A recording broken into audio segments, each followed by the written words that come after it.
हाथों को उठाओ। आज का वचन मेरे लिए हो, मेरी जिंदगी को बदले, मैं उसे ग्रहण करूं।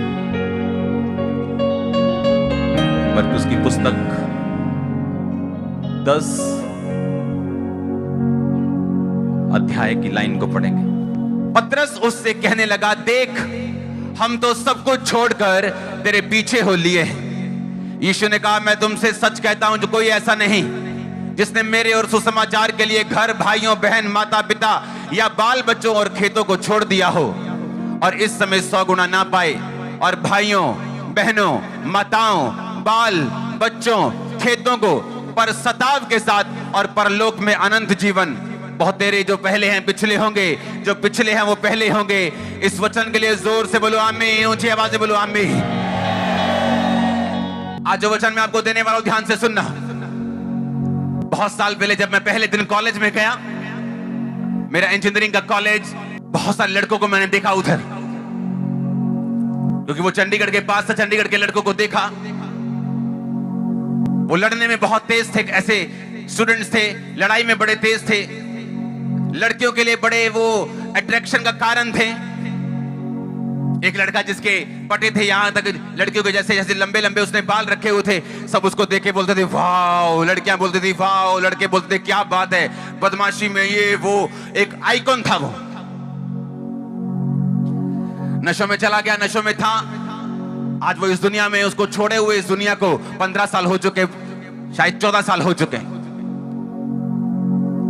दुनिया उसको एडमायर करती थी, लेकिन आज वो इस दुनिया में नहीं, मर चुका है। बहुत से ऐसे लोग नशा करते थे मेरे साथ, मेरे दोस्त, वो मर चुके, आज दुनिया में नहीं। मैं बचाया गया हूं, इसलिए आपके सामने खड़ा हूं और जीसस का थैंक्स करता हूं कि मैं जिंदा हूं आज, उनकी तरह मरा नहीं हूं। क्योंकि उसी कॉलेज में मैं था, उससे ज्यादा नशों में मैं चला गया था। आज सिंपल हम उसी तरह सेलिब्रेट नहीं करेंगे जिस तरह आम हम रीति रिवाजों के साथ करते हैं। आज आप वचनों को सुनेंगे और उस पर चलेंगे, और मेरा बिलीव है आपकी लाइफ आज सेम नहीं होगी यीशु मसीह के नाम में। लोग उसको एडमायर करते थे, लाइफ आपको ज्यादा मौके नहीं देती। यीशु मसीह ने कहा, जो मेरे लिए सब कुछ छोड़ देगा वो परलोक में अनंत जीवन भी पाएगा, और मैं यहां पर उसको घर भी दूंगा, यहां पर खेत भी दूंगा, यहां पे भाई भी दूंगा, यहां पे लोग भी दूंगा। यीशु मसीह ने कहा, अगर तूने मेरे लिए छोड़ दिया कुछ, अपने भाई को छोड़ दिया, क्योंकि तू मसीह में आया, तेरे भाई ने तेरा विरोध किया, तूने दोस्त को छोड़ दिया, कुछ टाइम के लिए घर को छोड़ दिया, कुछ टाइम के लिए खेत को छोड़ दिया, परमेश्वर ने कहा मैं सब कुछ तुम्हें दूंगा। उसने ये नहीं कहा मैं तुम्हें सिर्फ अनंत जीवन दूंगा। तो सिर्फ ऊपर देख, उसने कहा माता पिता, घर, बहन, भाई, खेत, घर, 100 गुना सब कुछ मैं दूंगा जो तुम मेरे लिए छोड़ देगा। जो लोग आज विश्वास में हैं, आप हर एक चीज को 100 गुना काटेंगे यीशु मसीह के नाम में। चुनाव हमारे सामने है। हम दुनिया की चकाचौंध में रह के मरना चाहते हैं, जिनको दुनिया अपना आइडल मानती है, उनको देखकर उनके पीछे नरक जाना चाहते हैं, या अपनी लाइफ आज यीशु मसीह को देना चाहते हैं। यहां कोई आपको इंप्रेस करने के लिए नहीं आया, यहां कोई गवाही खरीदी नहीं हुई। ये हर संडे का काम है, हर थर्सडे का काम है। 17 साल से टेस्टिमनी चल रही, 17 साल सिर्फ ये मिनिस्ट्री में, बाकी तो हजारों सालों से चल रही होंगी। आज आपको डिसीजन लेना है कि मुझे यीशु मसीह को अपना जीवन देना है, मुझे क्राइस्ट को अपनी लाइफ देनी है और अनंत जीवन प्राप्त करना है, और धरती पे भी अच्छा जीवन जीना है। तो या मुझे उन्हीं की तरह मरना है जो इस दुनिया में मर गए। परमेश्वर ने कहा, क्या फायदा होगा तुम्हें कि सारी दुनिया तुम्हें चाहे और लेकिन तुम्हारा प्राण नष्ट हो, और तुम्हारी आंखें जब खुले तो नरक में खुले। आप तैयार हो बदलाव को देखने के लिए? ये दुनिया गवाह है, कोई बदलाव अपने आप नहीं हुआ। अगर आप दुबई में जाएं तो आप देखेंगे कि 30-40 साल पहले वहां पे कुछ नहीं था। आज दुनिया का हर व्यक्ति दुबई में रहना चाहता है। पता है क्यों? वहां की सेफ्टी, वहां के सिस्टम, वहां की चीजें, वहां का हर एक चीज लोगों को पसंद आ रही, और सेलिब्रिटीज भी वहां जाके रहना चाहते हैं। अगर आप न्यूज पढ़ते हैं आपको मालूम होगा। लेकिन ये बदलाव अपने आप नहीं हुआ, उस देश को चलाने वालों ने ये फैसले किए, और उन फैसलों के कारण वो देश बदला। हाँ या ना? चाहे आप क्रिश्चियन हैं, चाहे आप यहां पे पहली बार आए, आपको ये वचन अगर ध्यान से आपको समझ आ गया, आपकी लाइफ, मैंने कहा 2022 में चेंज नहीं होगी। आप झंडों को गाड़ेंगे यीशु मसीह के नाम में। बोलते ना पंजाब में कि झंडे गाड़ देते ਆਪਾਂ। मेरे को परमेश्वर की ये वर्डिंग है, आप झंडे गाड़ोगे 2022 में। अब ये होगा कैसे? इत्तेफाक नाम का कोई भी शब्द बाइबल में नहीं, इत्तेफाक नाम की कोई चीज बाइबल में नहीं। अगर आप जिस फैमिली में पैदा हुए, ये इत्तेफाक नहीं। जो लाइफ में आपके चैलेंजेस आए, ये इत्तेफाक नहीं, ये परमेश्वर का किया हुआ प्लान था। अगर आपकी लाइफ में बीमारियां और आपको प्रॉब्लम्स ना आती, आप आज यहां ना बैठे होते, मैं यहां प्रीच ना कर रहा होता। अपनी इंजीनियरिंग करने के बाद मैं ऑस्ट्रेलिया चला गया होता, वहां अपनी लाइफ सेट कर ली होती। लेकिन परमेश्वर ने कहा, जगत की उत्पत्ति से पहले मैंने तुझे चुन लिया अपने कामों के लिए, कि तू मेरे कामों को जगत में प्रदर्शित करे। आप सब लोग चाहते हो बदलाव देखना? अब ध्यान से कान खोलकर वचनों को सुनना। प्रेरितों के काम 16 बाब, उसकी उस आयत को अपनी स्क्रीन के ऊपर हम देखेंगे। लिखा, भीड़ के लोग उसके विरोध में इकट्ठे होकर चढ़ आए और हाकिमों ने पौलुस और सिलास के कपड़े फाड़कर उतार दिए और उन्हें बैंत मारने की आज्ञा दी। बहुत बैंत लगवाकर उन्होंने उसे बंदी गृह में डाल दिया और दारोगा को आज्ञा दी कि उन्हें चौकसी से रखें। उसने ऐसी बड़ी आज्ञा पाकर उन्हें भीतर की कोठरी में रखा और उनके पांव काठ में ठोक दिए। आधी रात के लगभग पौलुस और सिलास प्रार्थना करते हुए परमेश्वर के भजन गा रहे थे और कैदी उनकी सुन रहे थे।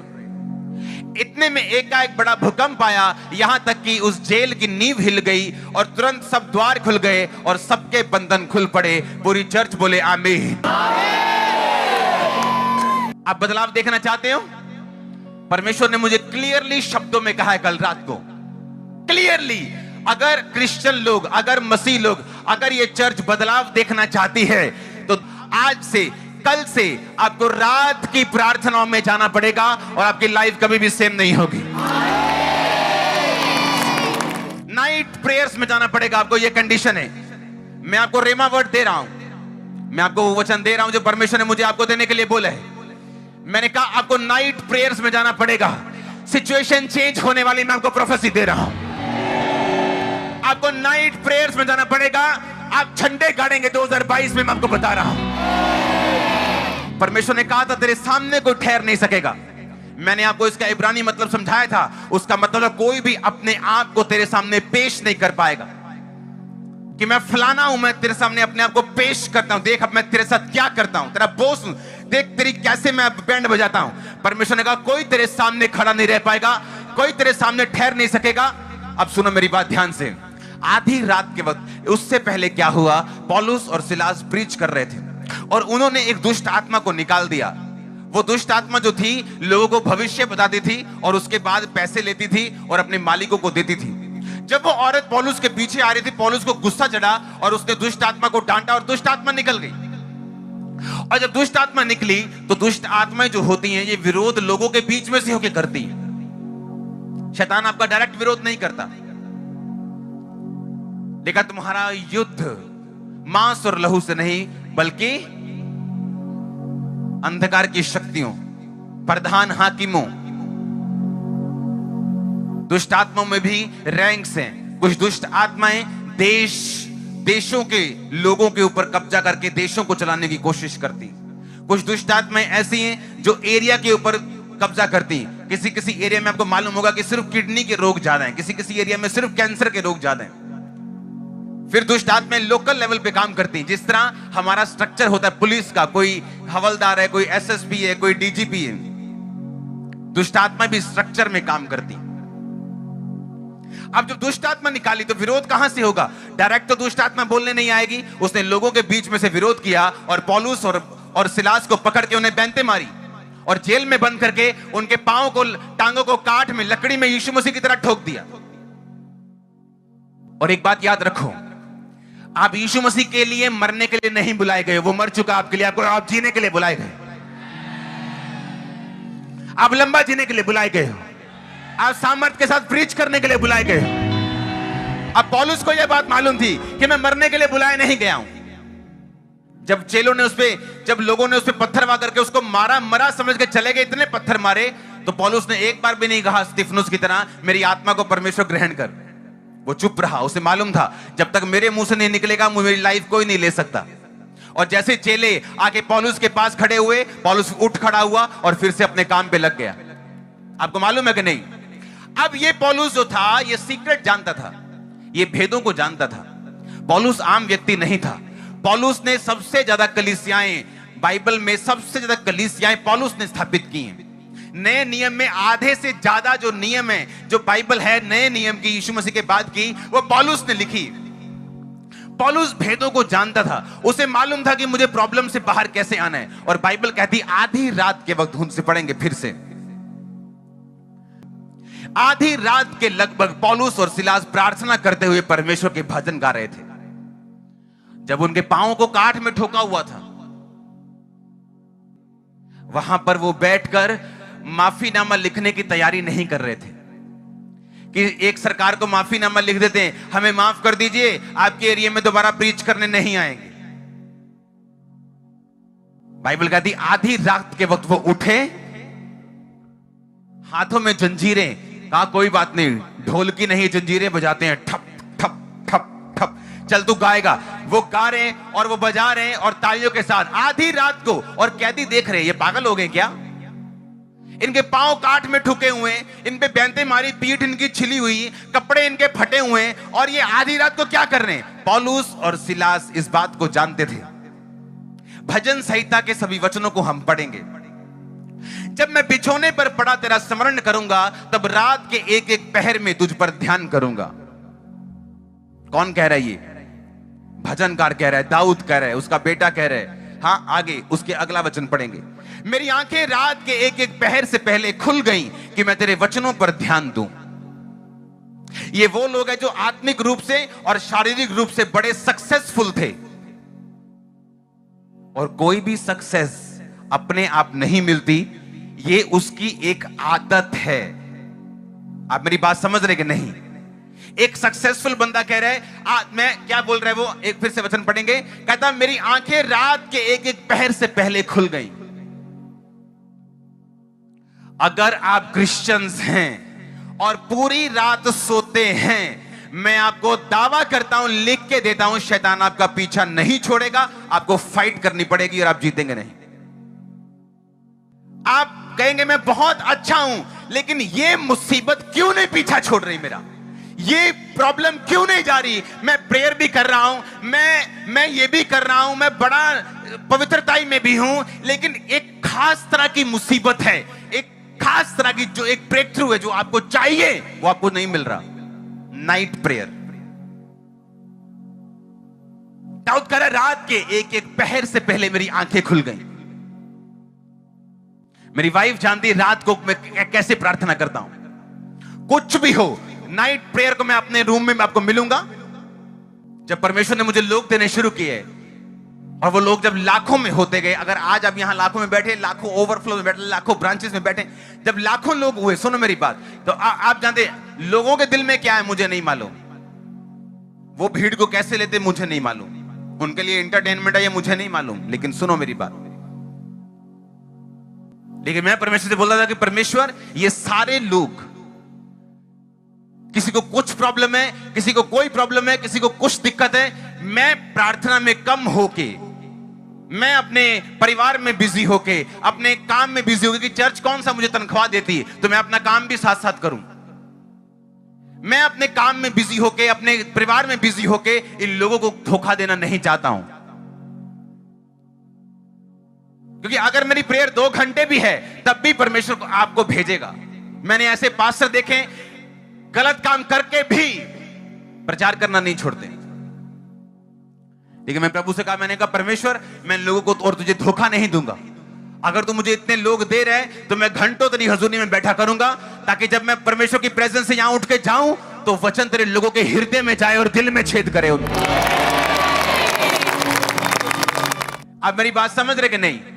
पौलुस और सिलास को आप सभी को जय मसीह की दोस्तों, मेरा नाम है रोहित कुमार। आप देख रहे हैं सच्ची और भक्ति चैनल में आप सभी का स्वागत करता हूं। दोस्तों, आप सभी लोगों के बीच में लेके आ चुका हूं अंकुर नरूला जी की सामर्थ्य से भरी प्रार्थनाएं।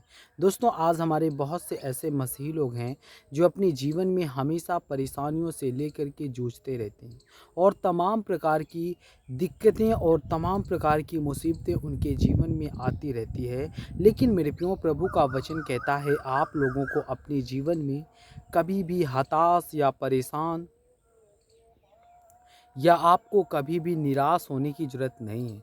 परमेश्वर का वचन कहता है जो कोई व्यक्ति अपने जीवन में परेशान है, हताश है और तमाम प्रकार की दिक्कतों से जूझ रहा है, तो मेरे प्रियो प्रभु कहता है कि आपको विश्वास के साथ और प्रभु के वचन के साथ अपने जीवन को व्यतीत करना चाहिए। तो यहाँ पे प्रभु का वचन कहता है, पढ़ते हैं, लिखा हुआ है, परमेश्वर का वचन कहता है भजन संहिता अध्याय 18 से 2 में लिखा हुआ है। यहाँ पे परमेश्वर कहता है कि प्रभु तू मेरा शरण स्थान है और मेरा किला है। परमेश्वर हमारा कौन है? परमेश्वर हमारा शरण स्थान है, वह हमारा किला है, वो हमारे जीवन की सारी एक नींव है।